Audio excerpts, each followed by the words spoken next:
નેત્રંગ તાલુકામાં બેન્ડ પાર્ટીના બેફામ ભાડાથી આદિવાસી પરિવારો આર્થિક સંકટમાં મુકાયા છે। મામલતદારને વિવિધ ગામના અગ્રણીઓએ રજૂઆત કરી હતી।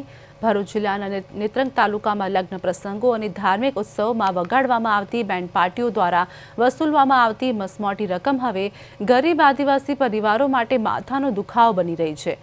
નેત્રંગ પંથકમાં બેન્ડ સંચાલકોના બેફામ ભાડા વસૂલી રહ્યા છે। આ બાબતે જાગૃત નાગરિકો દ્વારા નેત્રંગના મામલતદારને લેખિતમાં રજૂઆત કરી તાત્કાલિક નિયંત્રણ લાવવાની માંગ કરવામાં આવી। મામલતદારને પાઠવવા માટે એકત્ર થયેલા વિવિધ ગામના જાગૃત નાગરિકોએ નેત્રંગ ચોકડી પર ભગવાન બિરસા મુંડાની પ્રતિમાને ફૂલહાર કરીને આવેદનપત્ર મામલતદારને પાઠવવામાં આવ્યું હતું। બેન્ડ પાર્ટીના માલિકો ટૂંકા સમયગાળા માટે 1 લાખથી 1.5 લાખ રૂપિયા જેવી તોતિંગ રકમ વસૂલી રહ્યા છે।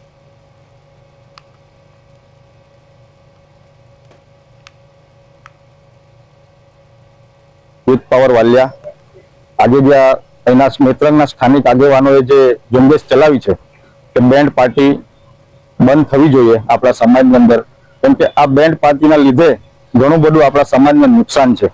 આપણે આજે જે આગેવાનોએ જે ઝુંબેશ ચલાવી છે એનો મતલબ એવો નથી કે બેન્ડ પાર્ટી હાવત બેન્ડ થઈ જવી જોઈએ, પણ અમારી માંગ એટલી જ છે કે બેન્ડનો ભાવ એની મર્યાદામાં હોવો જોઈએ।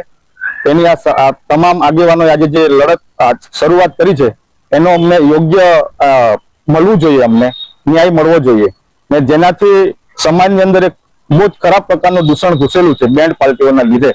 કેમ કે આદિવાસી સમાજ એક ગરીબ મજદૂર વર્ગ છે આપણા વિસ્તારની અંદર। તે સમાજ પાસે તમે આજે 1.5 લાખ રૂપિયા 1,20,000 રૂપિયા લેવ છો, તે